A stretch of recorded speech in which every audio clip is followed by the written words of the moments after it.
Hello बच्चों, good morning all of you and welcome again to our physics class.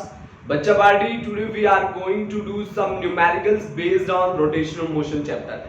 इस chapter पे based जो numericals हैं वो हम परफॉर्म करने वाले हैं. उन न्यूमेरिकल की कुछ एक बेसिक आज हम सीखेंगे कि कैसे हम उन पे वर्क करेंगे, कैसे हम मोमेंट ऑफ इनर्शिया फाइंड करेंगे डिफरेंट ऑब्जेक्ट्स के लिए. तो सबसे पहला मेरे पास यहाँ जो टारगेट बनता है, देखो बच्चों, जब मैं किसी भी कॉन्सेप्ट को करता हूं तब उस कॉन्सेप्ट में मेरा क्या टारगेट मेरे सामने बनता है, that is the most important thing, कि कैसे मुझे उस कॉन्सेप्ट के साथ डील करना पड़ेगा. तो सबसे पहला जो क्वेश्चन मुझे दिया गया, उस क्वेश्चन में मेरे को moment of inertia word use किया गया. तो जब मैं किसी भी क्वेश्चन को शुरू करता हूं या किसी भी बेसिक कॉन्सेप्ट को करता हूं तो उसका जो बेस है वो मुझे पता होना चाहिए. उसका बेस क्या है? जहां पे मैं एम आई लिखूंगा उसका मतलब है मोमेंट ऑफ इनर्शिया. और मोमेंट ऑफ इनर्शिया के लिए मेरे को दो चीजें चाहिए. एक तो मास चाहिए, एक ऐसी एक्सिस चाहिए जिसके विद रिस्पेक्ट हमारा ऑब्जेक्ट रोटेट करता है, और उस एक्सिस का परपेंडिकुलर डिस्टेंस ये नॉर्मल डिस्टेंस नहीं होगा बच्चों.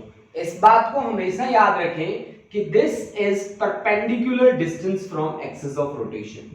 This is perpendicular distance from axis of rotation. From axis of rotation. एक बात तो ये है, इस पूरे चैप्टर की बहुत ही अच्छी बात है, इसकी यूनिट्स आप लिख सकते हो किलोग्राम मीटर स्क्वायर, और इसका डायमेंशन फॉर्मूला होगा m1l2, है ना. लेंथ के दो डायमेंशंस हैं यहाँ पे. अब देखो बच्चों, एक मेरे पास आएगी थ्योरम ऑफ परपेंडिकुलर एक्सिस. अगर मान लीजिए मेरे पास ये थ्री एक्सिस हैं, as we know X Y and Z are mutually perpendicular to each other. if I want to calculate moment of inertia about z axis, then it should be equal to moment of inertia about x axis plus moment of inertia about y axis. With the help of this theorem, that is theorem of perpendicular axis, we can solve some numerical, है ना. इस पे हम कुछ एक numerical solve कर सकते हैं. अभी मान लो हमें किसी प्लेन के परपेंडिकुलर काम करना हो, तो परपेंडिकुलर काम करना है तो थ्योरम ऑफ परपेंडिकुलर एक्सिस आप बहुत इजीली अप्लाई कर सकते हैं. अब एक थ्योरम और भी आती है, ये तो थ्योरम ऑफ परपेंडिकुलर एक्सिस है मेरे पास, थ्योरम ऑफ परपेंडिकुलर एक्सिस. अगर मैं थ्योरम ऑफ पैरेलल एक्सिस की बात करूं, जैसे कि मान लो मेरे पास ये एक ऑब्जेक्ट है, एक एक्सिस है जो इसके सेंटर ऑफ मास से पास करती है, this is centre of mass C, और दूसरा एक्सिस इसके पैरेलल पास करता है, ऐसे. इन दोनों के बीच सेपरेशन है h, इसका मास है कैपिटल M, ठीक है. ये आपके पास एक्सिस है AB और ये एक्सिस है आपके पास PQ. तो मोमेंट ऑफ इनर्शिया I से डिनोट करते हैं, about PQ will be equal to moment of inertia about AB that passes through center of mass plus mass of object into, इन दोनों के बीच सेपरेशन कितना है, that separation is h mh square. तो ये हमारे पास आज का बेस रहेगा, जिस पे बेस होके मुझे पूरा का पूरा काम करना है, जिसका मुझे कॉन्सेप्ट यूज करके यहाँ पे चलना होगा, मुझे यहाँ पे न्यूमेरिकल्स के साथ डील करना होगा. और आपको ये भी पता है ना बच्चों कि टॉर्क और मोमेंट ऑफ इनर्शिया में क्या रिलेशन होता है, वो भी आपके लिए बहुत इंपॉर्टेंट है, क्योंकि टॉर्क जो होगा वो होगा आपके पास I इंटू एल्फा के बराबर. ये बात आप याद रखिए कि this is torque that is equal to moment of inertia mi लिख रहा हूं मैं इसको सीधा, और alpha is angular acceleration.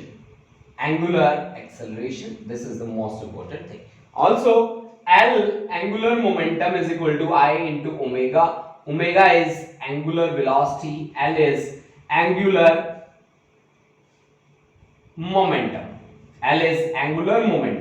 basically, and I is equal to mi लिख रहा हूं, moment of inertia, omega is angular velocity. Angular velocity. These are some basic things while dealing with the numerical of this chapter. जब आप इस chapter के numerical के साथ deal करने वाले हो तो आपको कुछ एक बेसिक चीजों का पता होना चाहिए। वो बेसिक चीजें हमने यहाँ पे आपको बता दी हैं कि क्या क्या रहेंगी, ठीक है। अब देखो बच्चों, हमारे पास सबसे पहला न्यूमेरिकल हमसे क्या पूछता है, उस न्यूमेरिकल की स्टेटमेंट आप बिल्कुल ध्यान से पढ़ेंगे, उसके बाद हम आगे डील करेंगे। ये सब कुछ मैं रब करने वाला हूं। These are the basic of rotation motion. ये रोटेशन मोशन के बेसिक हैं जो आपको प्रिपेयर करने ही करने हैं इसके न्यूमेरिकल से डील करने से पहले, ठीक है। तो जब आप न्यूमेरिकल से डील करने जा रहे हो उससे पहले आपको ये चीजें पता होना चाहिए। अगर नहीं है तो एक बार आप रफली इन चीजों को देख लो, ठीक है, और उसके बाद हम न्यूमेरिकल पे आगे बढ़ते हैं। देखो कैसे हमें काम करना है। देखो बच्चों, इसका मैं आपको साथ साथ लाइव एग्जांपल देता जाऊंगा और उनसे आपके कॉन्सेप्ट और भी ज्यादा क्लियर होते जाएंगे। तो जो बच्चा न्यूमेरिकल से डरता है आज की क्लास लगा ले, रोटेशनल मोशन के न्यूमेरिकल से नहीं डरेगा वो, ठीक है, ये गारंटी है।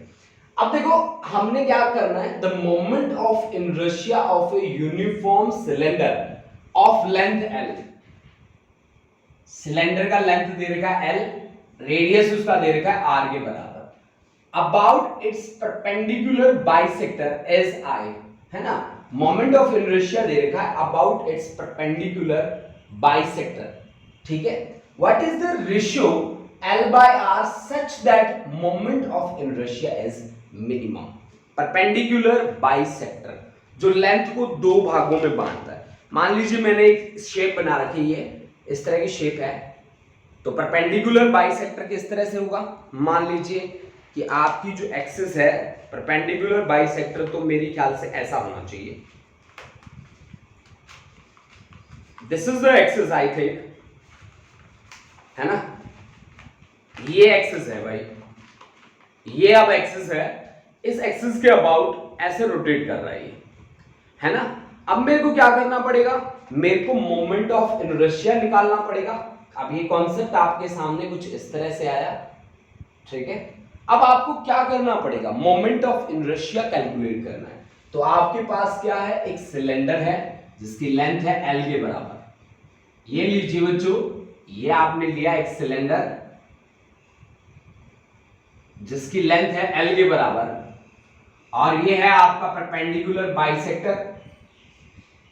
ये देखिए, ये है आपके पास एक्सिस जो यहां सेंटर ऑफ मास सी से पास करता है। This axis I have considered as equal to A B. ये लेंथ को L by 2 और यहां पे भी क्या L by 2 दो भागों में डिवाइड कर देता है। अब देखो आपने सेंटर, इसका मोमेंट ऑफ इनर्शिया कैसे कैलकुलेट किया था। मोमेंट ऑफ इनर्शिया कैलकुलेट करने के लिए मैं यहां पे एक छोटा सा टुकड़ा ले लेता हूं जिसकी विड्थ जो रहेगी वो कितनी रहेगी, मान लीजिए dx रहेगी, और perpendicular distance from axis of rotation क्या रहेगा, x रहेगा। अब देखो बच्चों, लाइव आप देखो कि यहां से आपने x डिस्टेंस पे, यहां से आपने x डिस्टेंस पे एक स्मॉल पीस लिया यहां से। अगर मैं यहां से यही टुकड़ा काट के बाहर निकालूं तो मेरे सामने क्या आएगा, लेट अस चेक। मान लीजिए मैं यहां से एक टुकड़ा बाहर निकाल रहा हूं, ठीक है, यहां से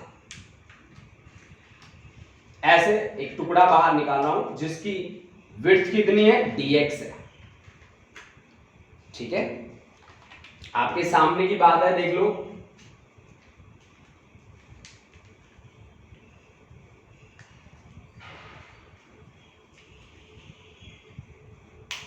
ये देखो, ये dx है।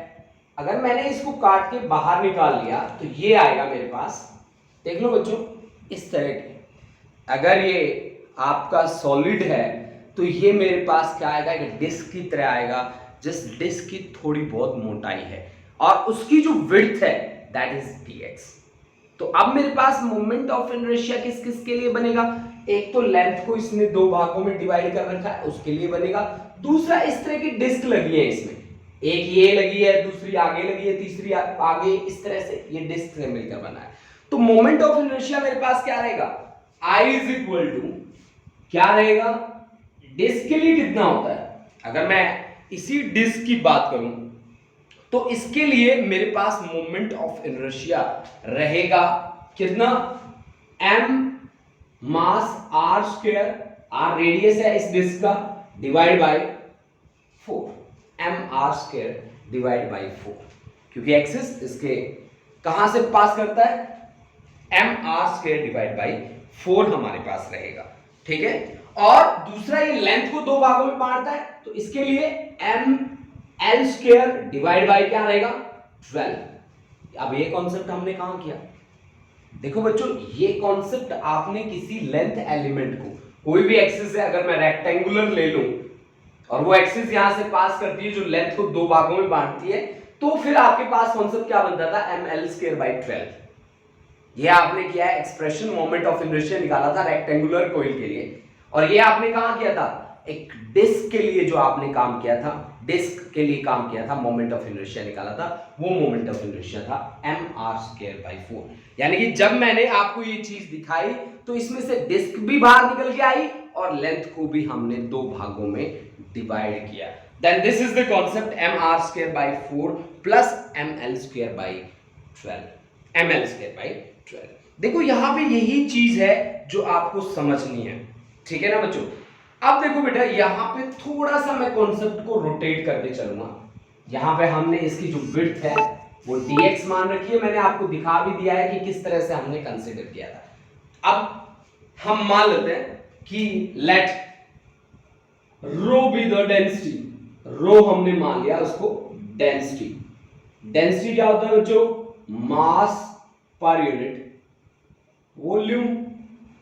मास हमने मान रखा है सिलेंडर का m, वॉल्यूम क्या रहेगा इसका pi r square into l, l be the length, that is equal to rho. तो r स्क्वायर की यहां से वैल्यू निकाल लो, तो r स्क्वायर की वैल्यू हमारे पास आएगी क्या, r स्क्वायर की वैल्यू आ जाएगी m अपॉन पाई रो इनटू l। ये वैल्यू यहां पे पुट कर दो, यहां पे पुट करते ही आपके पास I इज इक्वल टू क्या बनेगा, so I is equal to m by 4 into R square की वैल्यू है m into m square divide by 4 pi rho into l plus m l square divide by 12।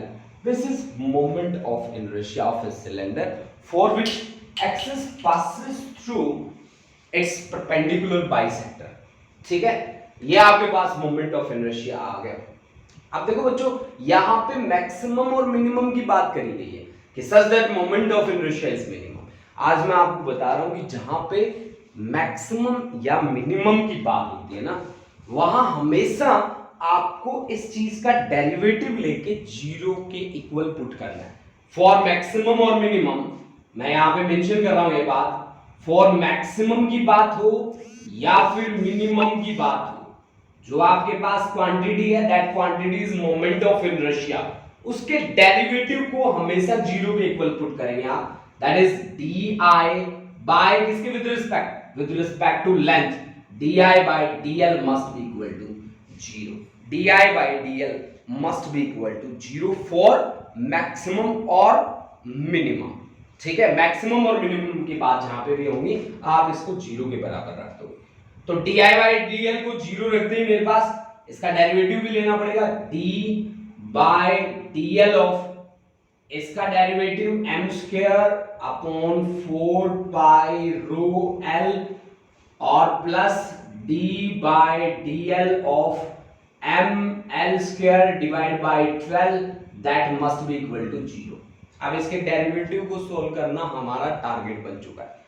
Derivative में actual में क्या होता है, actual में उसमें पावर एक कम हो जाती है और उसकी जो पावर है वो आगे मल्टीप्लाई हो जाती है। कैसे हो जाती है देखो, ये विद रिस्पेक्ट टू किसके विद रिस्पेक्ट है, विद रिस्पेक्ट टू एल, तो एल एल वाली टर्म अंदर रखो, बाकी सारी टर्म बाहर, एल एल वाली टर्म अंदर रखो, तो आपके पास बाहर आ जाएगा M square divide by 4 pi into rho और d by D L of 1 upon L को लिख सकता हूं मैं l की पावर -1।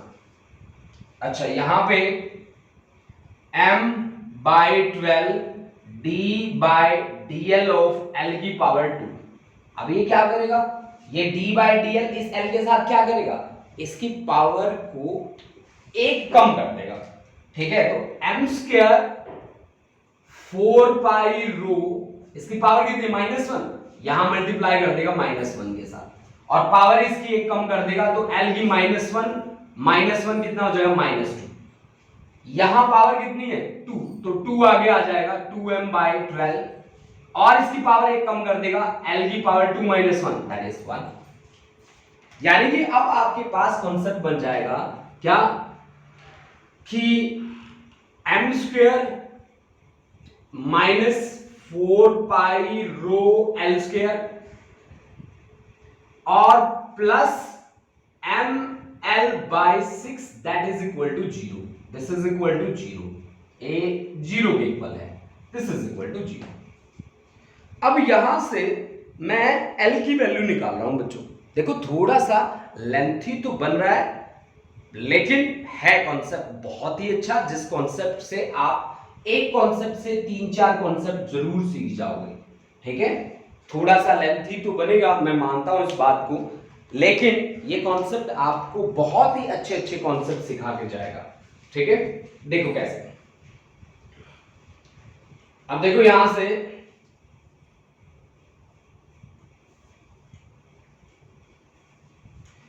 से मेरे पास जब मैं इनको सॉल्व करूंगा तो मेरे पास आ जाएगा m square upon 4 pi rho l square that is equal to m into l/6। l इधर जाएगा, एक m से एक m कैंसिल हो जाएगा। अच्छा, और यहां पे आ जाएगा 6m/4 pi rho that is equal to l की पावर 3। ठीक है, तो ये हमारे पास बन जाएगा कितना, 3/2 m upon pi into row, 3/2 m upon pi into row that is l की क्यूब रूट ले लो, पावर 1/3 और पावर 1/3, तो l इज इक्वल टू आ जाएगा आपके पास 3/2 की power 1/3 m bye pi into रो की पावर कितनी, 1/3। ये आपके पास आ गया l। अब मेरे को क्या चाहिए, किसकी रेशियो चाहिए, l/r चाहिए मेरे को। तो r निकालने के लिए मेरे पास क्या था, r square is equal to क्या था मेरे पास, r square is equal to, मैंने कैसे किया था काम, rho is equal to mass upon volume. Volume था मेरे पास pi r square into l, तो r square is equal to था मेरे पास m upon pi rho l। अब l की वैल्यू यहां पुट कर दो और सोल्व कर लो, आपके पास l आ चुका है, आपको चाहिए l/r। ठीक है, तो हम निकाल लेंगे, कोई बात नहीं। देखो थोड़ा सा आपको यहां पे इतना परेशानी हो सकता है कि आपका कॉन्सेप्ट थोड़ा सा लेंथी हो जाए, थोड़ा कैलकुलेटिव पार्ट ज्यादा हो जाए। इसके अलावा आपको दिक्कत नहीं होगी, कॉन्फिडेंस रखना, बहुत ही इजीली सॉल्व कर जाओगे आप। तो r square is equal to m upon pi into rho, और l का वैल्यू रेसिप्रोकल करके लिख दीजिए 2/3, 3/2 था उसकी जगह क्योंकि नीचे है इसलिए 1/3, और पाई into row divide by m, यहां पे भी कैपिटल M ही रखिए, मास आपने कैपिटल M ही माना है, और इसकी पावर है 1/3। ठीक है, तो यहां पे आपके सामने r square is equal to कितना बन जाएगा, 2/3 की पावर 1/3, मास की पावर यहां पे बाय डिफॉल्ट 1 है, यहां पे 1/3 है तो 1 - 1/3 डिवाइड बाय पाई रो की पावर यहां 1 है, यहां 1/3 है, तो पाई इंटू रो की पावर 1 - 1/3, ये नीचे जाएगा माइनस हो जाएगा। तो r square is equal to आपके सामने आ जाएगा r स्क्वायर 2/3, 1/3 पावर m का power 2/3 divide by pi into rho का पावर भी 2/3। अंडर रूट ले लीजिए, अंडर रूट लेते ही आपके सामने r इज इक्वल टू आ जाएगा 2/3 की power 1/6 m upon pi into रो की पावर कितने आ जाएगी 1/3। ये इक्वेशन नंबर सेकंड। अब जो चाहिए L बाय आर का रेशियो चाहिए, तो L हमारे पास है, R हमारे पास है, दोनों को डिवाइड करो और वैल्यू फाइंड कर लो। ये जो न्यूमेरिकल मैंने आपको करवाया है वो न्यूमेरिकल आपका आईआईटी एडवांस का न्यूमेरिकल था, ठीक है। और मेरे ख्याल से ये इस न्यूमेरिकल ने बहुत कुछ सिखाना है आपको, अगर आप बहुत ही ध्यान से कवर करते हो तो। देखो बच्चों, ऐसे न्यूमेरिकल जो होते हैं वो फर्स्ट टाइम हमें बहुत ध्यान से करने पड़ेंगे। ये टारगेट बहुत ज्यादा बड़े नहीं है, कि ऐसा नहीं है कि आप ऐसे न्यूमेरिकल जब करते हो तो आपको बड़ा डर लगता है, नहीं, एक बार लगेगा, मैं मानता हूं। एक बार आप जब न्यूमेरिकल करोगे तो आपको थोड़ी बहुत प्रॉब्लम आ सकती है, लेकिन ऐसा नहीं है कि ये प्रॉब्लम इतनी चलेंगी कि आप सॉल्व नहीं कर पाओगे। अपने ऊपर कॉन्फिडेंस रखना बच्चों। अगर आप अपने ऊपर कॉन्फिडेंस है आपको, तो आप बहुत इजीली इन न्यूमेरिकल के साथ डील कर जाओगे, ठीक है। हाँ, इस न्यूमेरिकल को आपको 2 to 3 टाइम्स आपको सॉल्व करके देखना पड़ेगा। आपके सामने डाउट्स भी आएंगे, वो डाउट्स आप मेरे साथ शेयर कर लो, ठीक है। मैं आपके वो डाउट्स कवर करके दे दूंगा, ठीक है। लेकिन हाँ, पहले आपको इसको 2 to 3 टाइम्स इसे कवर करना पड़ेगा, ठीक है। उसके बाद हम इसको सॉल्व कर सकते हैं, ठीक है ना। तो पहला आपका टारगेट है, होमवर्क मैंने आपको दिया है कि घर जाके आप इस न्यूमेरिकल को एक बार फिर से ट्राई करके जरूर देखें, ठीक है। सेकंड न्यूमेरिकल की स्टेटमेंट सभी बच्चे पढ़ेंगे।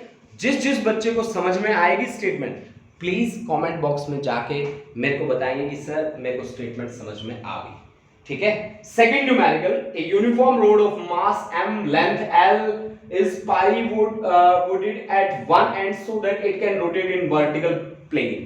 ये आपका न्यूमेरिकल है। इस न्यूमेरिकल की स्टेटमेंट पढ़ लो और मेरे को बता दो कितने बच्चों को इसकी स्टेटमेंट समझ में आई। अगर आपको स्टेटमेंट समझ में आ जाती है तो आपका लगभग क्वेश्चन कवर हो जाता है। बस फिर आपको जरूरत पड़ती है वहां पे बेसिक आपके कॉन्सेप्ट्स अप्लाई करने की, ठीक है। तो हम ये कॉन्सेप्ट्स अप्लाई करेंगे, लेकिन पहले आप सभी बच्चे इसको पढ़ के देखेंगे। जिनकी अटेंडेंस बाकी रहती है वो अपनी अटेंडेंस मार्क करवा देंगे, ठीक है। तो सभी बच्चे जिनकी अटेंडेंस रहती है वो अटेंडेंस मार्क करवा देंगे, ठीक है। अच्छा, हरकमलप्रीत सिंह आपको समझ में आ गया, दैट्स गुड, स्टेटमेंट क्लियर है, okay okay okay. Kiran Kiran Kaur, आप बेटा पहली बार दूसरी बार आए हो क्लास में, बहुत ही ध्यान से पढ़ना है आपको, ठीक है। किरण, आपको एक बार जब स्टार्टिंग आप करते हो तो थोड़ी प्रॉब्लम आ सकती है, ठीक है, लेकिन ज्यादा देर तक ये प्रॉब्लम नहीं रहेगी। आप टेंशन ना लो, विद इन 3 to 4 लेक्चर्स हम आपको कवर कर देंगे। बहुत ही बढ़िया।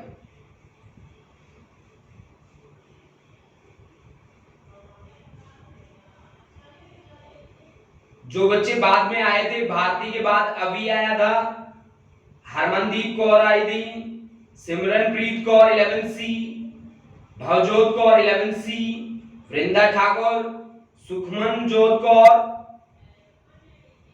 शान, Palvinder Singh 11C, Suprina Kaur 11A, Simranjeet Kaur 11C, Amanpreet Kaur 11A, Manya 11A, Harshit Jain 11C, Manpreet Kaur 11C, Arshdeep Kaur 11C, Ishaan, sir m square किस से डिवाइड हो रहा है, इट्स नॉट फिजिबल। अच्छा अच्छा अच्छा अच्छा, m की पावर 2/3। विषम, ठीक है बेटा, ठीक है।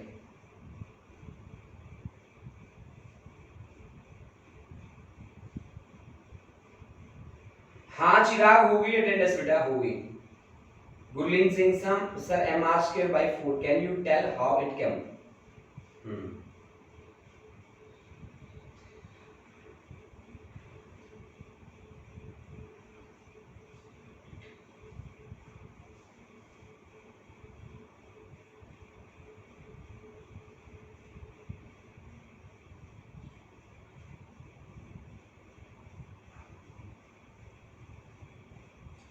हाँ जी, सभी बच्चों को इसकी स्टेटमेंट समझ में आ गई मेरे ख्याल से, है ना।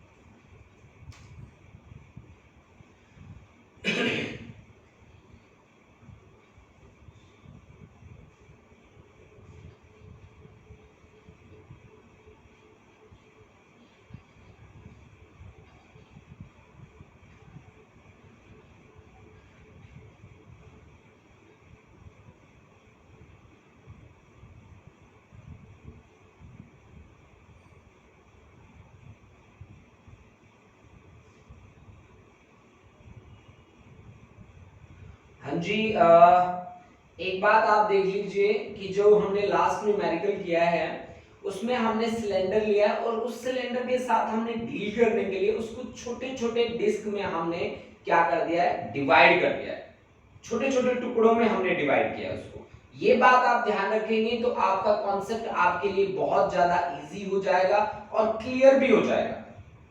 आप ये बात याद रखिए कि जो सिलेंडर हमने लिया है उस सिलेंडर को छोटे छोटे टुकड़ों में आपको काट देना है, ठीक है, छोटे छोटे टुकड़ों में आप डिवाइड कर दोगे, ठीक है, आपने ये काम करना है बेसिकली, ठीक है।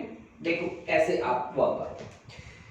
देखो बच्चों, आपके पास ये सिलेंडर है, जैसे कि घरों में खीरा होता है ना, खीरा जो सलाद आप बनाते हो, उस खीरे को कैसे आप गोल गोल काटते हो, वही काम आपने यहां पे किया है। जब आपके पास वो एक डिस्क बाहर निकल के आई, उसका मोमेंट ऑफ इनर्शिया mr²/4 था और पूरे लेंथ एलिमेंट के लिए ml²/12 था। बस आप ये बात रखिए, याद रखिए कि उस खीरे को कैसे कट करना है आपको, है ना। तो बस आपका फिर कॉन्सेप्ट बन जाएगा, फिर आपको एक डिस्क भी नजर आ जाएगी उसमें और उसमें एक लेंथ एलिमेंट भी नजर आ जाएगा। ठीक है बच्चों, स्टार्ट करते हैं अगला न्यूमेरिकल। देखो यहां इसको बोलते हैं पाई। हाँ जी, किसी ने ये भी कहा था पाइवोटेड का क्या मतलब होता है, ये धुरी जैसा होता है, धुरी। धुरी धुरी आप समझते होंगे मेरे ख्याल से, कोई नुकीली चीज, ठीक है। मैं यहां पे आपको डायग्राम बना के दिखाऊंगा कैसे इसने वर्क किया। इसमें कहा गया कि एक रोड है जिसका मास m है और लेंथ l है। मान लीजिए मेरे पास ये एक रोड है, इस तरह की रोड है जिसका मास m है और लेंथ l है और ये उसकी इनिशियल स्टेज है इस तरह से, ठीक है। ये रोड जिसका मास है m, मास है हमारे पास m और उसका लेंथ हमने लिया है l। देखो बच्चों, मास m है, लेंथ l है, ठीक है। अब ये वर्टिकल प्लेन में रोटेट करती है। एक तो होता है हॉरिजॉन्टल। हॉरिजॉन्टल कैसे होता कि ये ऐसे होता हॉरिजॉन्टल। हॉरिजॉन्टल अगर ये रोटेट करती ना तो ऐसे रोटेट करती। अब वर्टिकल रोटेट कर रही है तो मान लो ये रोड है तो वर्टिकल कैसे रोटेट करेगी, ऐसे ऐसे, क्योंकि अगर ये ऐसे रोटेट करती है ना then this is vertical. I think ये देखो ये वर्टिकल होगा बेटा, ये इसका वर्टिकल मोशन होगा। मतलब अगर यहाँ पे रोड है मेरी तो वो इस तरह से रोटेट करनी चाहिए, इस तरह से। अब रोटेशन कब हो सकती है, जब यहाँ पे जो फोर्स लगे और यहाँ पे जो फोर्स लगे वो दोनों के दोनों बराबर हो, यानी कि लीनियर फोर्सेस की वैल्यू बराबर रहनी चाहिए। There must be two linear forces acting at two different points in two opposite directions and their resultant will be zero. Only then rotation is possible, है ना। कि आप इसको रोटेट करना चाहते हो तो कब हो सकता है रोटेशन, अगर मैं इसको इधर खींचूं, एक फोर्स इधर लगे और एक फोर्स इधर लगे तो ये क्या कर सकता है, रोटेट कर सकता है। सोच के देखो कि आप इसको घुमा कब सकते हो, आप इसको तब घुमा सकते हो जब एक फोर्स उतने ही मैग्नीट्यूड का इधर लगे इस डायरेक्शन में और एक फोर्स इधर लगे, तो दोनों फोर्स की डायरेक्शन क्या होगी, ऑपोजिट डायरेक्शन हुई। दो डिफरेंट पॉइंट पे लग रही है, इक्वल मैग्नीट्यूड की फोर्स है, तो ये इसको क्या करेंगे, रोटेट करेंगे, ठीक है। अब हमने क्या किया, हमने इसको वर्टिकल प्लेन में क्या करा, इस तरह से हम इसको रोटेट करना चाहते हैं। मान लो इसकी सेकंड सिचुएशन मैं लेता हूं। सेकंड सिचुएशन में ये कुछ इस तरह से अपने आप को सेट कर लेता है, ऐसे ऐसे अपने आप को सेट कर लेता है इस तरह से, ठीक है। और इसमें रोटेशन हुई है इस डायरेक्शन में वर्टिकल प्लेन में हमने रोटेट करवाना है, ठीक है। वर्टिकल प्लेन में हमने इसको रोटेट कराया, इसका जो एंगल है इसकी एक्सिस का इसके साथ, ये हम इसकी एक्सिस कंसीडर कर रहे हैं, और इसकी एक्सिस का जो एंगल है वो हम मान लेते हैं थीटा मान लेते हैं, इसके साथ इसने वर्टिकल एक्सिस के साथ एंगल मान लेते हैं उसका कितना, थीटा। अच्छा जी, अब मेरी बात सुनो, बड़ी ध्यान से सुनना है आपको। अगर ये थीटा है तो ये बाकी कितना बचा, 90 माइनस थीटा, तो ये एंगल कितना होगा आपके पास, 90 माइनस थीटा हॉरिजॉन्टल के साथ। मेरे को वर्टिकल एक्सिस के साथ काम करना है, ठीक है। तो वर्टिकल के साथ मैंने एंगल माना थीटा, तो ये कितना बना, 90 माइनस थीटा। अब आप मेरे को बताइए कि इसका वेट, अगर ये लेंथ एलिमेंट है तो इसका वेट कहां एक्ट करेगा, इसके मिड पॉइंट पे, इसके मिड पॉइंट पे एक्ट करेगा, then this is the weight, that weight is m into g. Weight always acts vertically downward. Weight always acts vertically downward. अगर weight vertically downward act करता है तो इसके दो कंपोनेंट भी बनेंगे यहाँ पे। एक कंपोनेंट तो बनेगा ऐसा और दूसरा कंपोनेंट बनेगा ऐसा। एक कंपोनेंट यहाँ पे, दूसरा कंपोनेंट यहाँ पे। ये एंगल कितना है, 90 माइनस थीटा, तो mg cos 90 माइनस थीटा, और ये mg sin 90 minus theta. cos 90 minus theta, this is sin theta, तो mg sin थीटा, और ये हमारे पास बन गया क्या, mg cos theta, this is mg cos theta. देखो बच्चों, as the rod rotate in vertical plane, so a torque is acting on it. Rotation बिना टॉर्क के तो हो ही नहीं सकती, ठीक है। और जो किसके कारण होगा, 100% श्योर है, वो वर्टिकल कंपोनेंट के हिसाब से ही होगा। वर्टिकल कंपोनेंट कितना है यहाँ पे, अगर मैं रोड की बात करूं तो वर्टिकल कंपोनेंट मेरे को दिख रहा है mg cos 90 minus theta, that is sin theta. अब ये बात भी आप लिख ही लें मेरे ख्याल से। as the rod rotates in vertical plane, so a torque comes into play,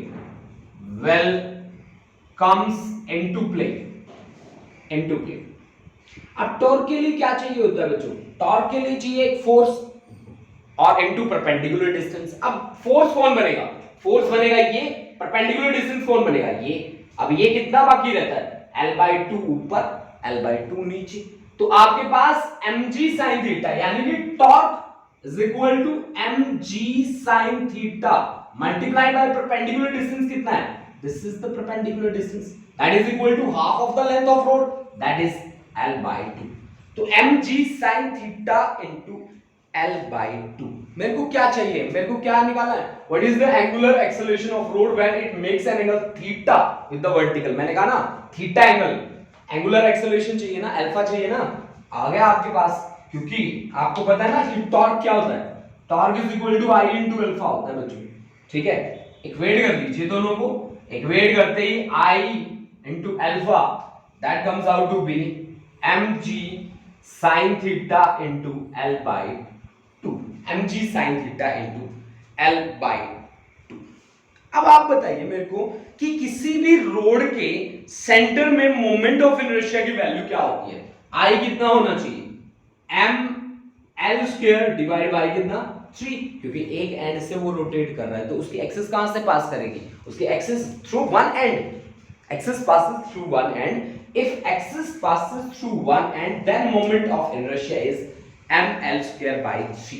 ये आपने कहां पे देखा था, ऐसा आपने कहां किया, किसी भी रोड के लिए जब आप मोमेंट ऑफ इनर्शिया निकालते हो तो उसकी वैल्यू ml² by 3 ही आती है बेटा।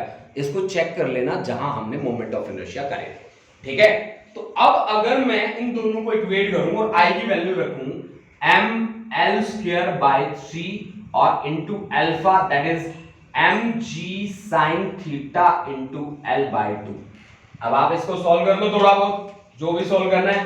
m से m कैंसिल हो गया, एक l से एक l कैंसिल, तो alpha is equal to 3/2 g sin theta by l, g sine theta by l, 3/2 g sine theta by l, this is the final answer. ठीक है, तो अब आप बच्चे मुझे बता देंगे कि कितने बच्चों को ये बात भी क्लियर हुई है। देखिए, इसका लोअर एंड हमने फिक्स रखा है, इस अपर एंड को रोटेट किया है, मतलब इसकी जो रोटेशन है ना वो कुछ इस तरह से है, ऐसे वर्टिकल प्लेन में आपको रोटेट कराना है, ऐसे वर्टिकल प्लेन में आपको रोटेट करवाना था, इसे इस तरह से मैंने आपको दिखाया।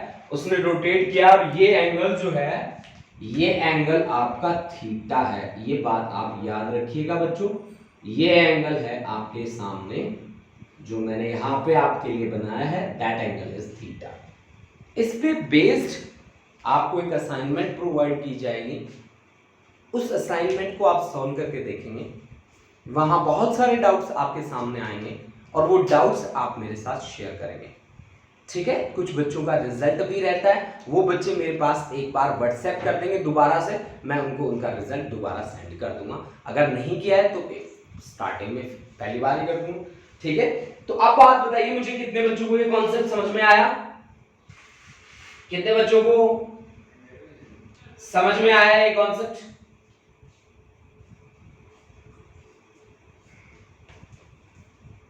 हाँ, a central point on which something is balanced. हाँ, दूरी होती है ना,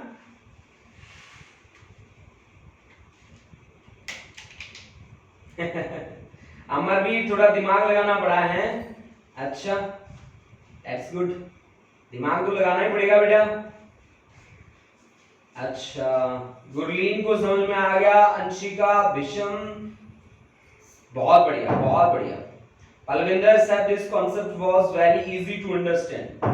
नहीं यार, इतना इजी तो नहीं था भाई, स्टार्टिंग में तो थोड़ी दिक्कत होनी चाहिए। सर एक बार रिपीट कर दो। ठीक है, मैं रिपीट कर देता हूं। देखो बच्चों, आपको क्या कहा गया, जो उसकी बात थी वो बात मैं बता रहा हूं आपको। आपको कहा गया कि इसे ना आप वर्टिकल प्लेन में रोटेट करो। वर्टिकल प्लेन में कैसे रोटेट करना था कि इसका लोअर एंड जो है वो फिक्स रखना है, एक धुरी की तरह घुमाना है, जैसे कि धुरी घूमती है। धुरी कैसे होती है, धुरी जैसे घूमती है, पूरा वेट वहां बैलेंस होता है, उसके विद रिस्पेक्ट वो ऊपर ऊपर से ऐसे ऐसे रोटेट करती है। तो ये भी ऐसे ऐसे ही रोटेट करना चाहिए था कि ऐसे ये नीचे से फिक्स है पूरा, और अब ऐसे रोटेट कर रहा है, ये नीचे से फिक्स है और ऐसे रोटेट कर रहा है। अब रोटेट किया इसने इस डायरेक्शन में, थीटा एंगल बना के, किसके साथ, वर्टिकल एक्सिस के साथ, क्योंकि ये एक्सिस जो है आपकी वर्टिकल एक्सिस है। अब जब रोटेट हुआ ना, तो मैंने कहा कि रोटेशन में टॉर्क का कॉन्सेप्ट लगता है, और टॉर्क क्या होता है, फोर्स इनटू परपेंडिकुलर डिस्टेंस। अब ढूंढना था मेरे को एक फोर्स और परपेंडिकुलर डिस्टेंस, तो मेरे को वो मिले कौन, एक तो ये वाला मिला मुझे फोर्स, और ये वाला मुझे मिला परपेंडिकुलर डिस्टेंस।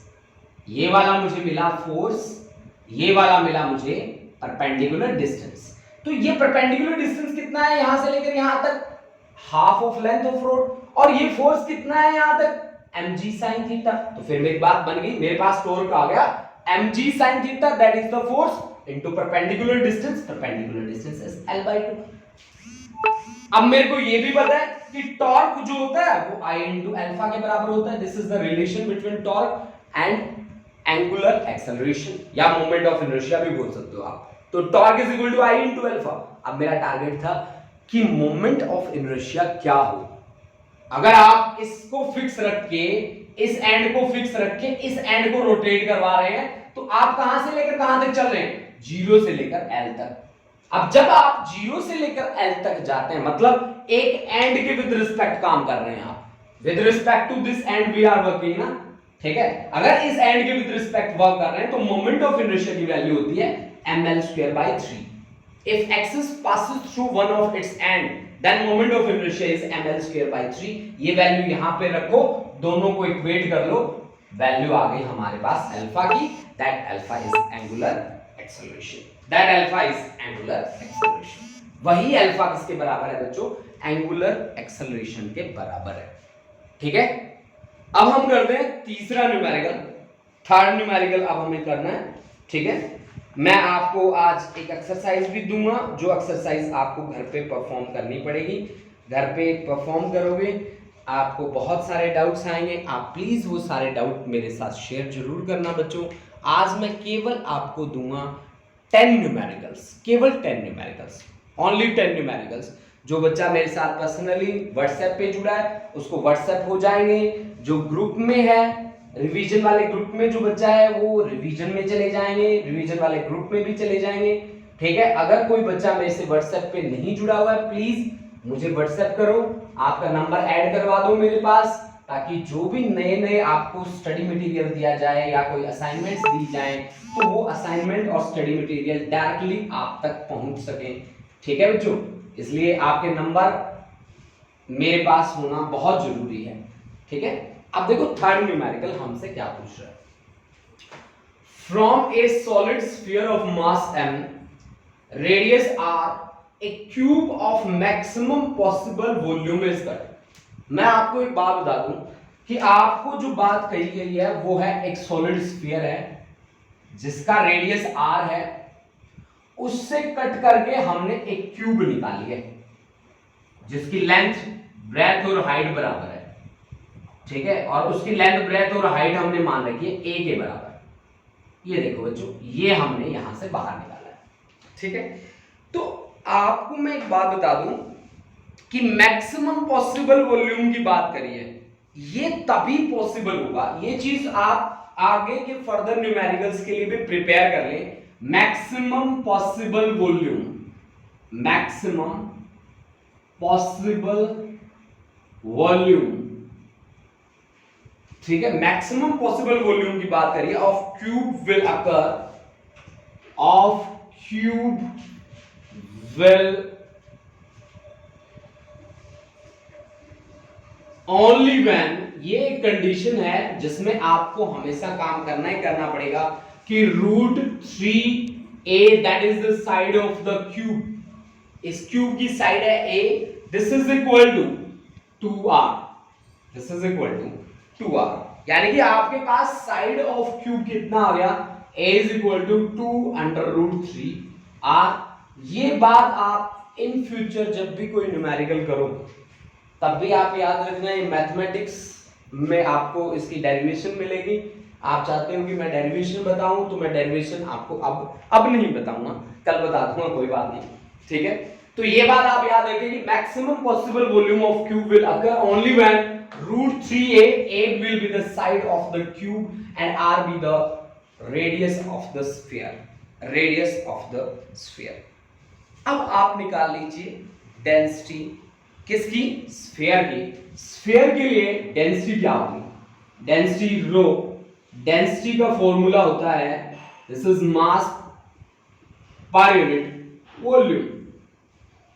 मास हमने माना है कैपिटल M, वॉल्यूम स्फीयर का होता है 4/3 पाई r की क्यूब, 4/3 पाई r क्यूब। तो मास ऑफ क्यूब, अब आप देखिए मास ऑफ क्यूब कितना रहना चाहिए, इसका वॉल्यूम कितना बनेगा, इसका वॉल्यूम बनेगा कितना, वॉल्यूम A3 बनेगा, इसका length into breadth into height, तो इसका मास कितना आएगा, mass of cube, mass of cube कितना रहना चाहिए, डेंसिटी मल्टीप्लाइड बाय वॉल्यूम। अब डेंसिटी कितनी है, डेंसिटी तो जितनी इसकी है उतनी इसकी है, तो डेंसिटी आप ले लो रो, वॉल्यूम है उसकी a की क्यूब, रो इनटू a की क्यूब। अब रो इनटू a की क्यूब, a की भी वैल्यू है रो की भी वैल्यू है, रख दो फिर दोनों वैल्यूज। रो की वैल्यू है जी मेरे पास m/4/3 पाई r की क्यूब, और a की वैल्यू है मेरे पास कितना, a का क्यूब करना है तो 2 का पावर 3 और 3 का पावर 3/2 और r का पावर भी कितना 3, जो कैंसिल आउट हो रहा है उसे कैंसिल कर दीजिए, r3, ठीक है। आप इसको सॉल्व करेंगे, सॉल्व करने के बाद आपके पास आएगा 2/√3 पाई और इनटू m। हमारे पास 4 ऑप्शंस दे रखे हैं यहाँ पे जिनके साथ मुझे डील करना है। देखो अगर ये मेरे पास आया mass of cube 2/√3 pi into m।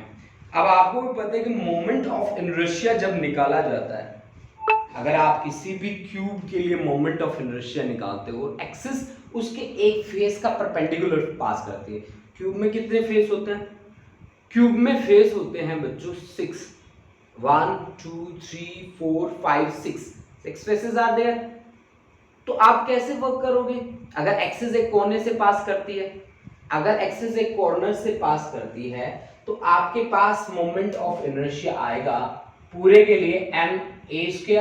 अब आपको एक फेस से डील करना है, then this is ma² divide by 6। अगर एक फेस से पास करता है, in that situation moment of inertia is ma² by 6। अब आपने मास निकाल रखा है, वो मास पुट कर दो, ए की वैल्यू है आपके पास, वो वैल्यू पुट कर दो। तो I is equal to mass है आपके पास 2/√3 पाई और इंटू ma², a का वैल्यू है 4/3 इंटू r²। ठीक है, 4/3 इंटू r²। अब आप इसको सॉल्व कर लीजिए बच्चा पार्टी। ठीक है, आपके पास जो कॉन्सेप्ट आएगा वो फाइनल आपका कॉन्सेप्ट होगा। ठीक है, यही आपका मोमेंट ऑफ इनर्शिया बनेगा। ठीक है, डिवाइड बाय 6 भी तो है ना, डिवाइड बाय 6। अब आप इसको पूरे को सॉल्व कीजिए, जो आंसर होगा that will be the final answer of this question. ठीक है, तो आज हमारे पास ये जो न्यूमेरिकल्स थे, मैंने स्टार्टिंग थोड़ी सी ज्यादा ही हाई लेवल से करी है, तो आप इस बात की बिल्कुल टेंशन ना लें कि ये न्यूमेरिकल आपको पजल करने वाले हैं। मैं कहता हूं कि ये न्यूमेरिकल आपके सबसे ज्यादा इंटरेस्टिंग न्यूमेरिकल्स में से एक बनने वाले हैं। ठीक है, अब वो न्यूमेरिकल इंटरेस्टिंग कैसे बनने वाले हैं वो हम नेक्स्ट क्लास में आपको बताएंगे कि कैसे ये आपके लिए बहुत ज्यादा इंटरेस्टिंग होंगे, बहुत ही ज्यादा इजी भी होंगे। स्टूडेंट्स बिलीव मी, अब तक आपको लगता होगा कि हाँ जी सर थोड़ा तो पजल कर रहे हैं सर, दिमाग लगाना पड़ता है। वो कौन गुड़िया थी जो कह रही थी कि दिमाग लगाना पड़ रहा है सर, है ना? तो थोड़ा सा तो आपको एफर्ट्स करना पड़ेगा, but believe me these are going to be easiest part of your I think physics का easiest and interesting part होने वाला है ये। ठीक है, तो अब आप आज की क्लास हमारी कैसी रही प्लीज बच्चा party go to the comment box. ठीक है,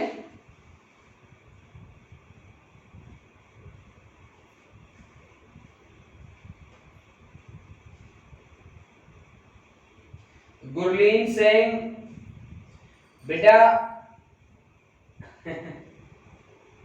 आज की क्लास एक बार रिवाइज करके देखना आप घर पे।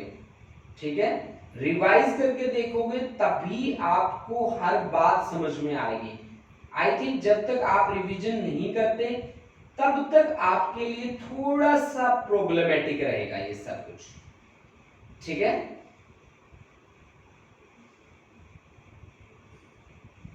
थोड़ा सा गुरलीन सिंह, थोड़ा सा आपको बेटा इतना वेट तो करना पड़ेगा आपको कि आप इसको एक बार रिवाइज करके देखें। एक बार अगर आप रिवाइज करके देखते हैं तो उसके बाद आपका कॉन्सेप्ट बनना शुरू होगा। तो स्टूडेंट्स आपको इतना वेट करना पड़ेगा थोड़ा सा कि आप रिवाइज कर लें घर पे जाके।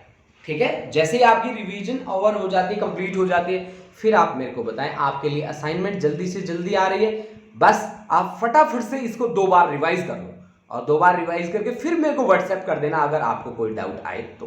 ठीक है, ठीक है बच्चों, तो आप एक बार रिवाइज करेंगे उसके बाद मेरे को व्हाट्सएप करेंगे। थैंक यू बच्चों, थैंक यू।